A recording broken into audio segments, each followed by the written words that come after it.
Happy Friday, ladies and gents. We're ready to rock and roll this joint. Accelerating your business.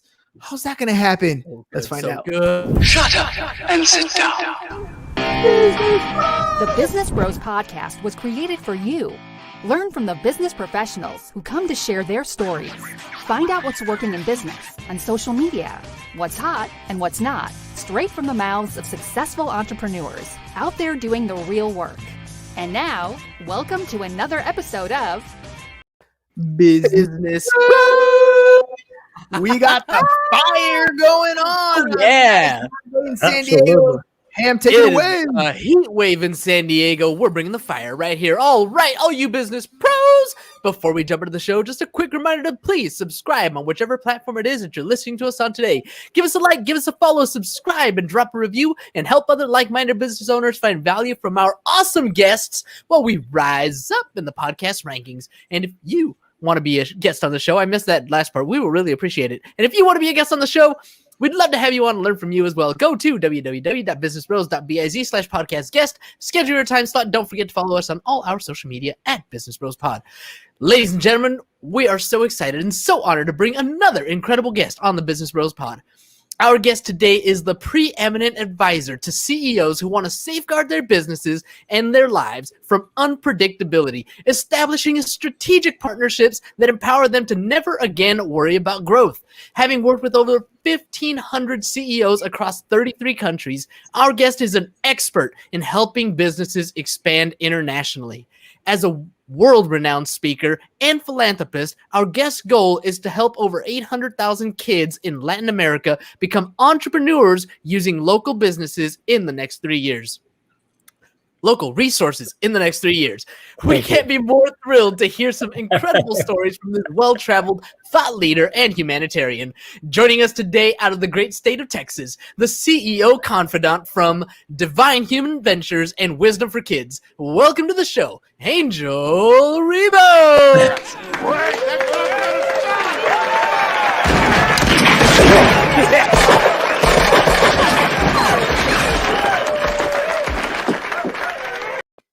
All right, Well Angel. done. Thank you so much. This has been probably one of the most amazing introductions ever in my life. Thank you so much for being who you are, guys. Thank you.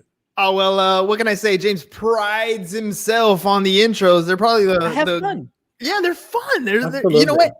Everybody has a strength and everybody has a weakness. I would suck at writing your intro, but James over here, he's got fire when it comes to writing those intros. I tell you, I mean, I've been introduced a few times, and he's used actually completely different words. He's a master. He's a super eloquent guy. I can tell you that. Thank you so much. My heart. You are making my head really? roll. Yeah, you're a cunning linguist, Ham. You're a cunning linguist. All right. So speaking of talents, right? Speaking of strengths, speaking of weaknesses, look, anytime anybody's going to start a business, we all start off thinking, I know what it takes. I'm going to make this thing grow. I'm going to me, I. But ultimately, you need a team to make things happen. So Angel, tell me a little bit about what it takes to grow a business and what is it that you do exactly?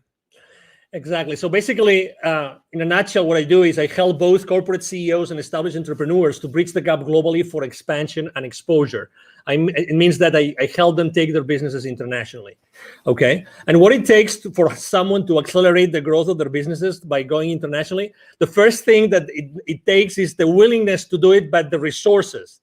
The resources. I've seen many times people wanting to go internationally, fully internationally, and they have not made their homework. They have not really taken into consideration what it takes to go internationally. Very often it happens to us entrepreneurs that if we have an offer online, we think, okay, so if we are super successful in the US, then going south of the border, we just translate our materials, our courses, whatever that is, and we're going to be successful. I hate to say no. No, there's many more things involved in going internationally, and you have to do your homework. And there's financial implications on the decision of going international. So you have to consider those implications. Let's hover here for a second, because we live in an age where the World Wide Web has literally shrunk the planet. We can have international quote unquote business going on from the living room or your basement or wherever you're talking about. So let's hone in on that. What do you mean when you're talking about growing internationally? Yes, so that's true. You can run your business from your home, and you have the worldwide, web, and you can go everywhere. But every single potential client in every single country, geography, culture thinks differently. You have to acknowledge that, and you have to really know what is going to drive a potential sale from another country. Okay, so being reactive, we might have clients from other geographies, but the reality is that talking to someone, let's say south of the border or north of the border, talking about the US, right? It's different. And you have to be, if you really want to be strategic and you really want to be successful, you have to do it differently. You have to think about it. Okay, so you can run your business from your home and you have the World Wide Web open, but there are things that you have to take into consideration from the point of view of the client. You have to talk to the client differently on every culture. Remember, we are separated, even sometimes even trying to go, let's say I have a business in Texas and I really want to be successful in taking my business to another state. That there are cultural differences, right? That huge. Someone in Utah is different from someone in Texas, right? And everybody knows that. So if you really want to be successful, does it make sense to consider the differences between selling in Utah and selling in Texas? Of course it does. And you spoke about in the introduction, you actually mentioned something, which is, are you partnering with the right people? Probably if you want to go international, or even, as I said before, to another state, what about partnering up with someone who's already there, who's already aware of those differences, that can help you be more effective in conducting business in that area? And this is very often a blind spot that people forget. So, okay, it's easy to run your business from your home, but be mindful, be aware of the differences.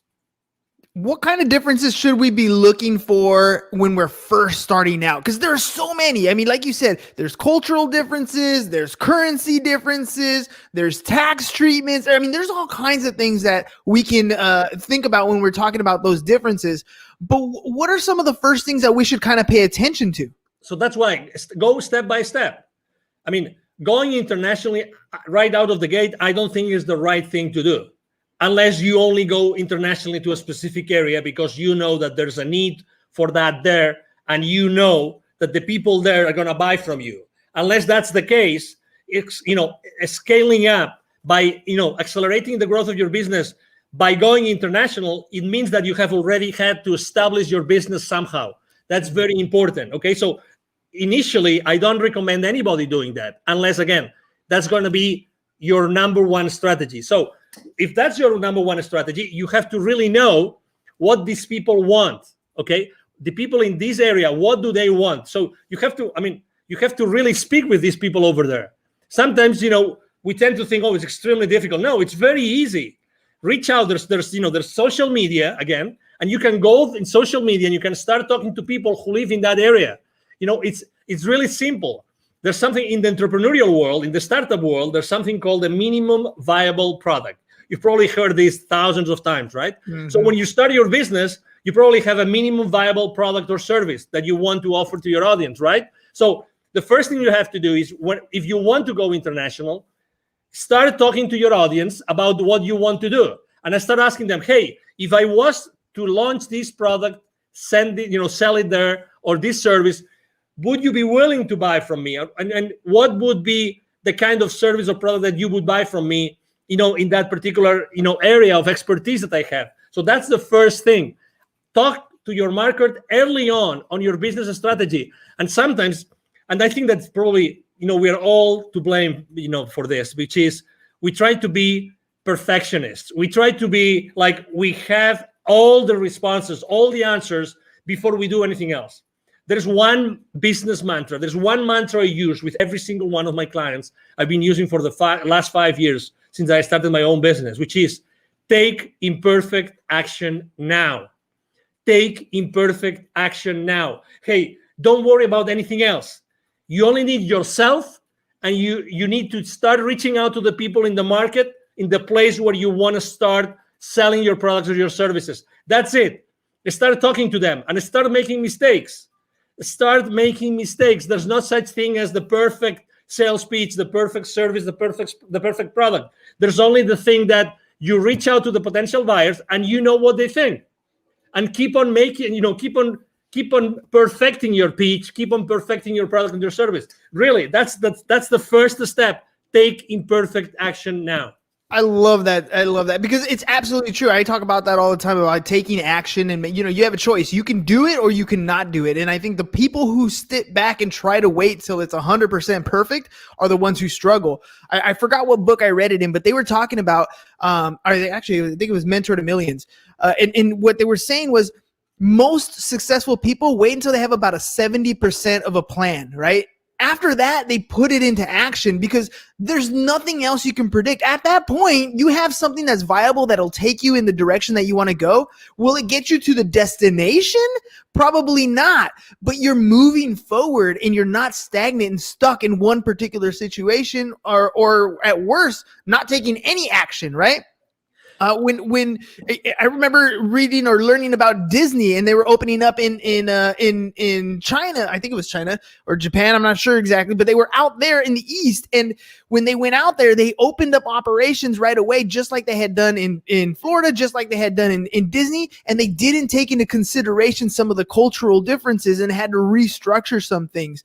So, acting on a plan is first and foremost. When you're talking to CEOs or different people who are ready to take that next scale, right? What's some of the fears that they have or some of those hesitations that prevent them from taking action? Well, it's always uncertainty. When you're stepping into, uncharted territories, everybody is, okay, is that going to work? How long is that going to take? There's always uncertainty. But again, there's uncertainty in everything that we do in life. So, and we still take action. So the first thing is uncertainty. And they need to know they always ask me, what are the chances that this kind of service or product is going to be successful? And I would like to share something. And this piece of information, it came from, there's the number one entrepreneurial program as far as college degree goes in the country is from a school in Massachusetts called Babson College, okay? Mm-hmm. They're very well known. You probably heard of them. Consistently, the number one entrepreneurial program, actually not only in the country, but in the world most of the time. Okay, so I was talking to the director of the accelerator, and that was 4 or 5 years ago. And she was telling me, Angel, 5 years before, so 10 years ago, it would take probably a few $100,000s for any technology, any startup to make a difference in the world.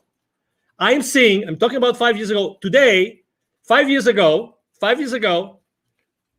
only $15,000 to $20,000 was the amount of money that some startups had as a seed money to start disrupting the world. The point I'm trying to make is more and more often we see that the amount of money needed to make a difference in the world is lower and lower, is smaller and smaller. So what's the difference? The difference is that today there's so much technology out there that we can scale up any service or any product in the market like fast, like really, really, really fast. So again, going back to the same thing, take imperfect action now. You really don't need so much time or so much money. What you need to do is to make sure that you start proof testing your value proposition, your product or your service in the market as soon as possible. So you can start burning, those early stages, and you can start, perfecting your product and your service. And you realize that, and you eventually see, you see the future with a level of uncertainty which is much higher. Again, to your question, it's uncertainty, but how do we lower the level of uncertainty? It's just by taking action, by start connecting with the market and start exposing our value proposition in the market. You have a ton of energy, and I love that because Thank you. when people come on the show, it's not always as exciting when the other person doesn't have energy, but that Thank you. fuel comes from somewhere, right? Yeah. Why did you get into this particular space? I mean, it sounds like Thank you're you. ready to take on business and scale things at your own rate, and yet you took Thank a you. different approach. Why that approach? Why what you're doing? Why is it what you're doing gives you so much energy?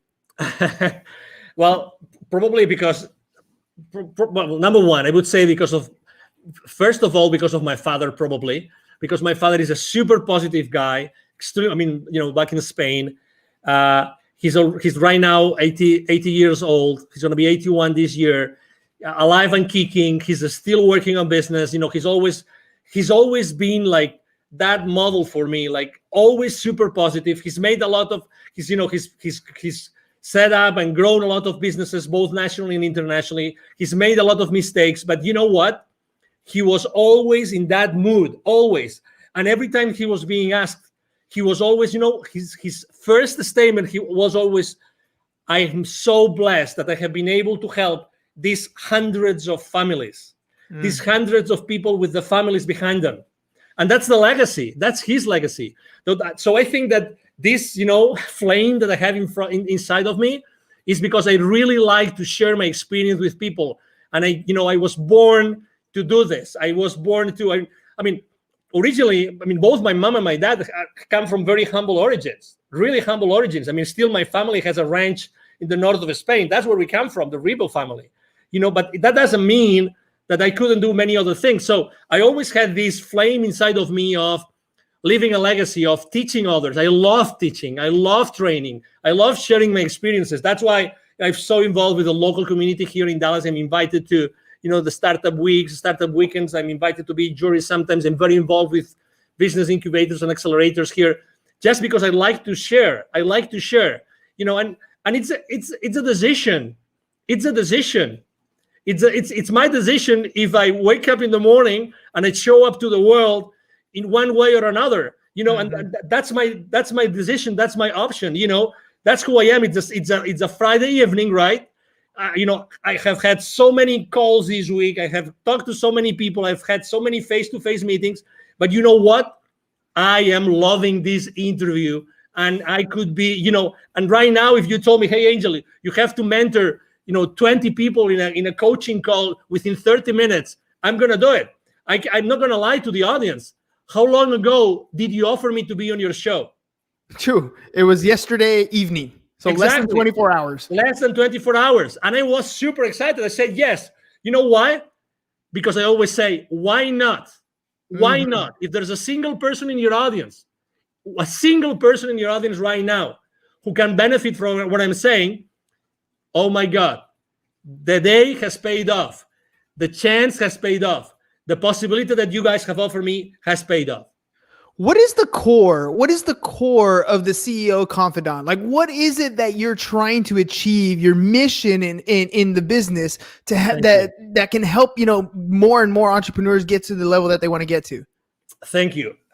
For me, it's always been connecting the unconnected.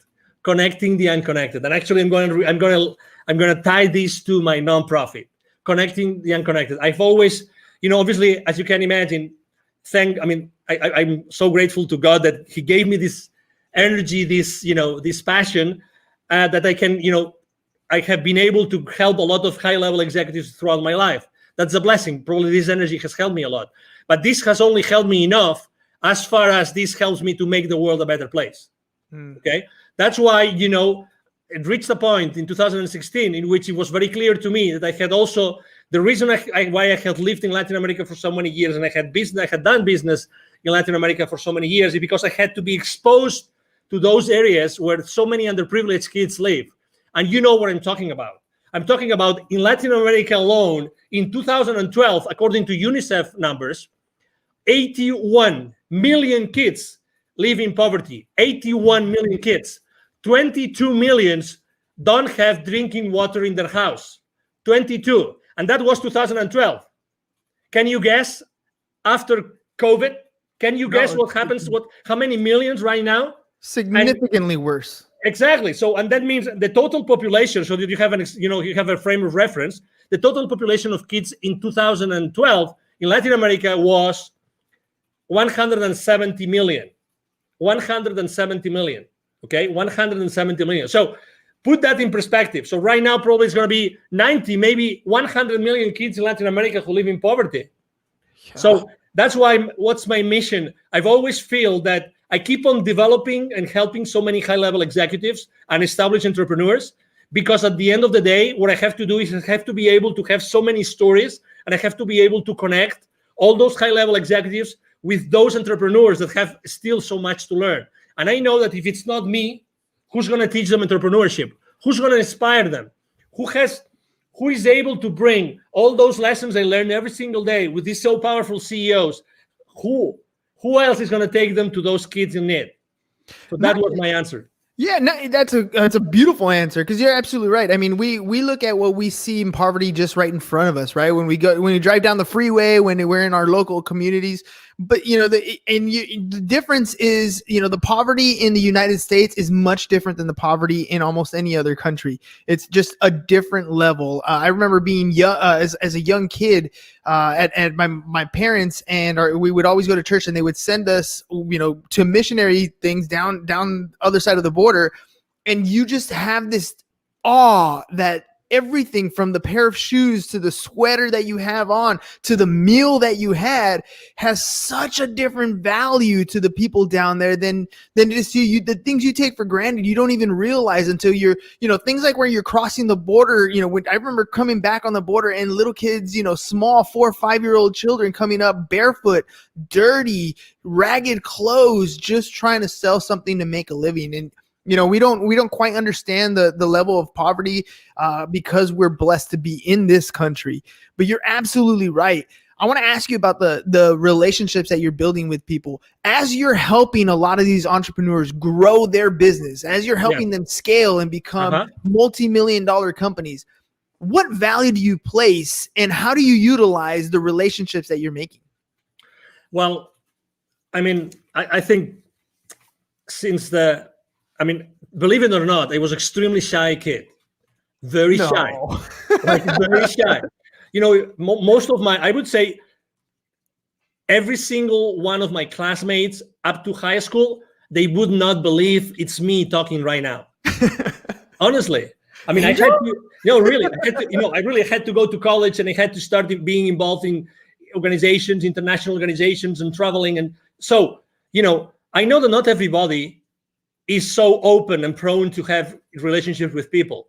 But again, you don't have to be, someone like me, so, extroverted like me. It's just I think that the most important thing is that you are yourself and you keep the relationship honest and humble. Mm-hmm. Honest and humble, and from that point, I like to use, gratitude, humility, and acceptance as 3 of my top values that I like to share this with my team all the time when we have our weekly meetings and when we have our one-on-ones. Gratitude, humility, and acceptance are 3 very big values for me. So I think that those values help you a lot to develop those relationships. And out from those relationships, it's like, as you know, I'm very active on LinkedIn, and I have very, very large following and very active there. I post every single day, large high engagement from my audience. And it's the same thing when I start relationships with people in there that they don't know me of anything. I start from a very humble way. I'm not the guy that's going to send you 5 consecutive messages as soon as I say accept. I'm not that kind of guy. My connecting message has 1 sentence, only 1, and I don't send a second message. You just wait. Yeah, I just wait, and whenever it's good, and I think I have some value to offer to that person, as if it was you, then I say, hey, as I know that you do this, I think that you might be interested in having this information I just got from someone else. Again, partnering up with, giving the value that someone might need, and if they say I don't need it, that's okay, and that's fine. That's why a value download on people. I don't really believe in downloading things on people that they don't really need. So that's why I always keep my connections online as much human as possible. And when I left corporate America, I had like 800 connections. Right now, I have almost 27,000. Well, let me ask you about that, because you said, when you were younger, you were an introvert, and now you're very extroverted. What was it that pushed you to that next level? There's so many people out there that are introverted, and they know they have to have better relationships. They know they need to pick up the phone and talk to people. They know they need to be more extroverted, but they can't get across that point of actually making those connections. What pushed you to that next level? That's a great question, because probably I wasn't allowing myself to be myself. I was not standing on my own power. I thought that I had to fit in, and I wasn't socially enough. I wasn't enough. No, really. Because I thought that what I was standing up for wasn't enough to be just myself. So I had to be hiding, behind anything else or anybody else, until I realized that, oh my God, what I'm saying makes sense. So it was a gradual process. It wasn't just like, oh, tomorrow I'm going to be extroverted. And so I was fascinated by something, which was, in my case, in college, because I told you I started to bloom in college, which was becoming or being the leader of an organization, but being like the leader, but the leader behind the scenes, right? Not the leader like showing up all the time. Wizard of Oz. So sometimes, so at some point, I had no option but to be in front of a lot of people. And then suddenly, everything was going well, and I was, leading that organization in my college and everything. But there were issues. So I have to tell you that realizing that not everybody is going to like me actually helped me to be stronger. I realized that I didn't have to fit in. I realized that I have to be myself and always be myself. So I had a completely 100% certain place where I could go back and pull up the rest of my life. You know what I mean? Yeah, because if you're pretending to be someone else, you don't have that place of safety. But when you're always yourself, when you're always standing on yourself, on your grounds, then you have that place of power. And I have to also tell you, I remember the most dramatic situation in my life was actually that I got married. My first marriage was in 1996, still in Spain. And I unfortunately didn't work out, and I only was married for 5 months. Oh. And I'm not gonna disclose the circumstances, but let's say it was like being backstabbed, like big time. And I got married with my college sweetheart. Oh, come on. Now you're leaving all the meat on the bone here. Now we gotta know what's going on. No, but let me tell you, I remember as if it was now. I had to drive back. When I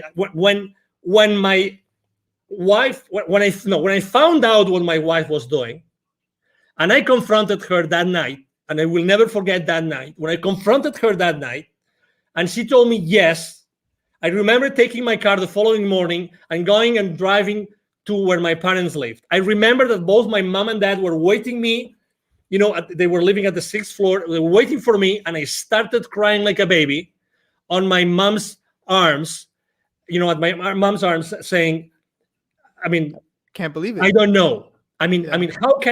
How can my life collapse? What did I do wrong? I had the car,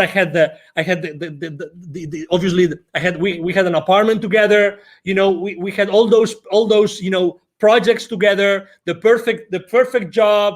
We had this beautiful house in the mountains to go to ski. Everything was perfect.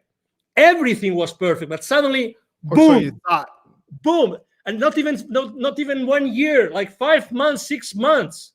I felt betrayed. You name it. I tried to save my marriage, and I immediately said, okay, let's go to a counselor.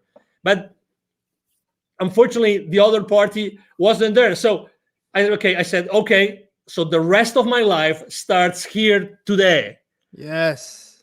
And then, you know what? 1 year and a half later, I had already left Spain for good. And I have not been back to Spain, but to visit my family. Again, it's the realization of I have to be me. And I am strong because I don't have to fit in with anybody else. I have to be myself. And that's my foundation. That's my essence. And I will build up the rest of my life because of that. Had I not taken that decision, we would have never had this conversation, you and I, today. You know that I want to say I love that story, but I kind of, it's not quite the right thing to say.